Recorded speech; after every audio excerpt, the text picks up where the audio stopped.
For a long time in my life, I felt like I've been living two different lives.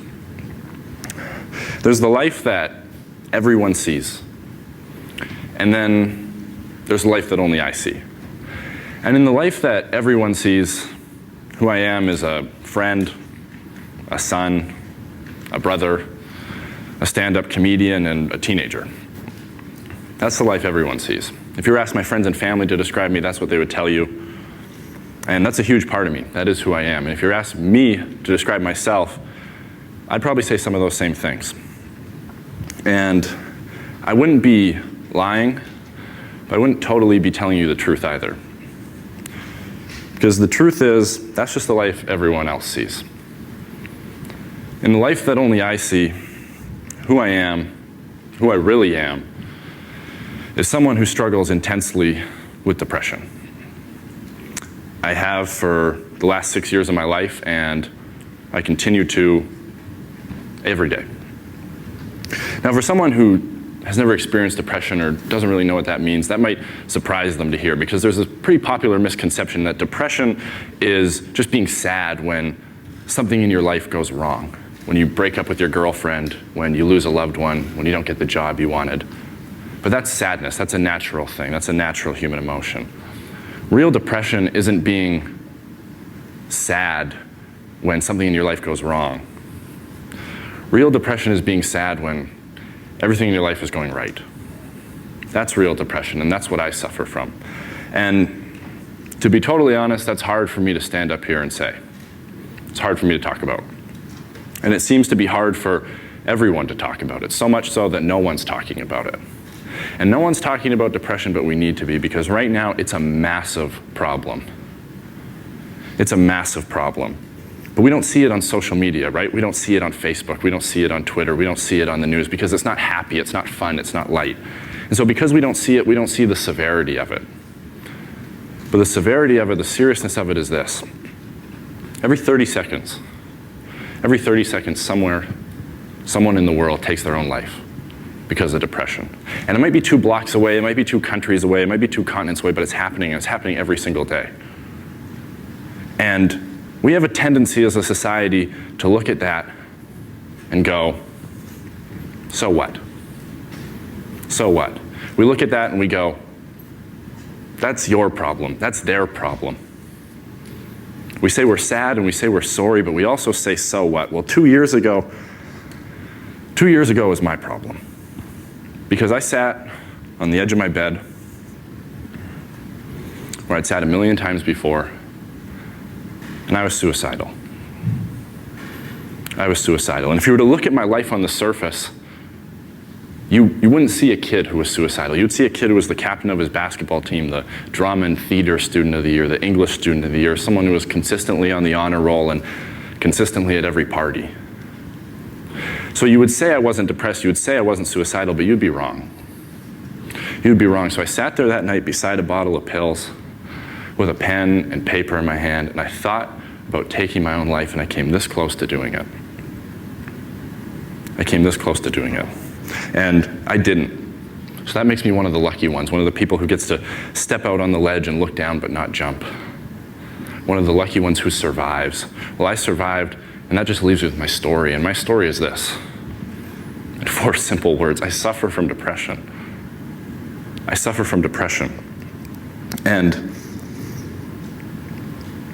for a long time, I think I was living 2 totally different lives, where one person was always afraid of the other. I was afraid that people would see me for who I really was, that I wasn't the perfect popular kid in high school everyone thought I was, that beneath my smile there was struggle, and beneath my light there was dark, and beneath my big personality just hid even bigger pain.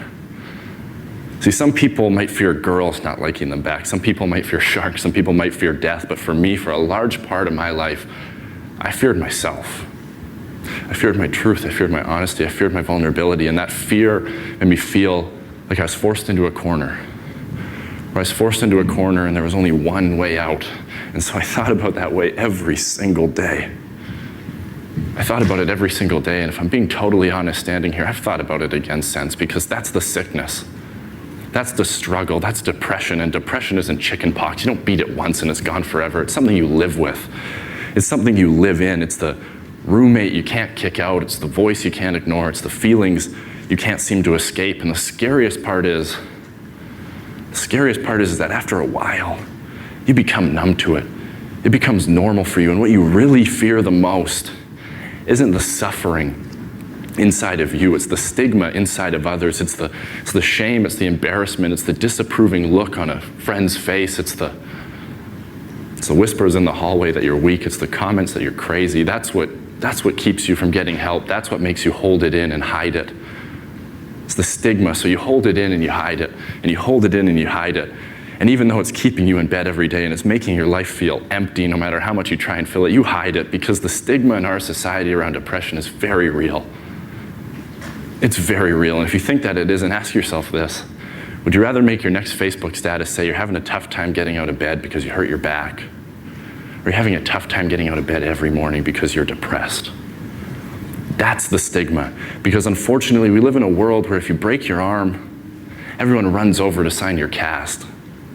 But if you tell people you're depressed, everyone runs the other way. That's the stigma. We are so accepting of any body part breaking down other than our brains. And that's ignorance. That's pure ignorance. And that ignorance has created a world that doesn't understand depression, that doesn't understand mental health. And that's ironic to me because depression is one of the best documented problems we have in the world, yet it's one of the least discussed. We just push it aside and put it in a corner and pretend it's not there and hope it'll fix itself. Well, it won't. It hasn't, and it's not going to, because that's wishful thinking. And wishful thinking isn't a game plan, it's procrastination, and we can't procrastinate on something this important. The first step in solving any problem is recognizing there is one. Well, we haven't done that. So we can't really expect to find an answer when we're still afraid of the question. And I don't know what the solution is. I wish I did, but I don't. But I think it has to start here.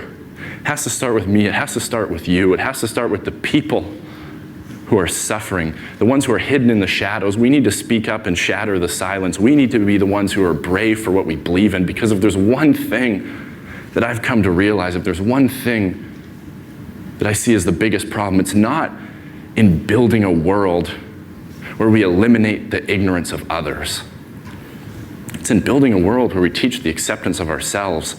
We're okay with who we are, because when we get honest, we see that we all struggle and we all suffer, whether it's with this, whether it's with something else. We all know what it is to hurt.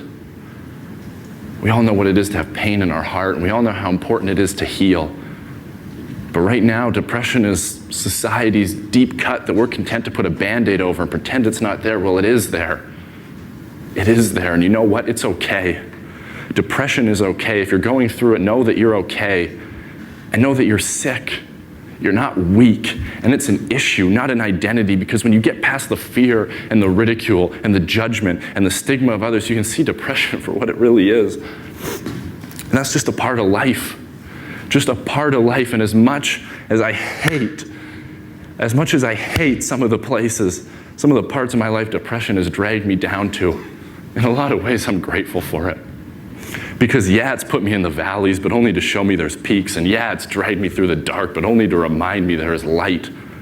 My pain, more than anything in 19 years on this planet, has given me perspective. And my hurt's forced me to have hope and to have faith in myself, faith in others, faith that it can get better, that we can change this, that we can speak up and speak out and fight back against ignorance, fight back against intolerance. And more than anything, learn to love ourselves. Learn to accept ourselves for who we are, the people we are, not the people the world wants us to be.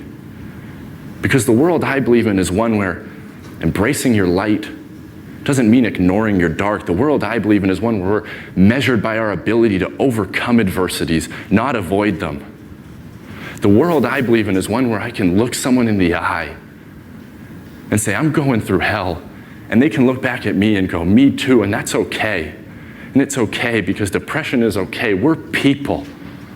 We're people, and we struggle, and we suffer, and we bleed, and we cry. And if you think that true strength means never showing any weakness, then I'm here to tell you, you're wrong.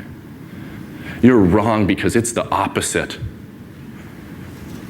We're people, and we have problems. We're not perfect, and that's okay. So we need to stop the ignorance, stop the intolerance, stop the stigma, and stop the silence. And we need to take away the taboos. Take a look at the truth and start talking. Because the only way we're going to beat a problem that people are battling alone is by standing strong together. By standing strong together. And I believe that we can. I believe that we can. Thank you guys so much. This is a dream come true. Thank you.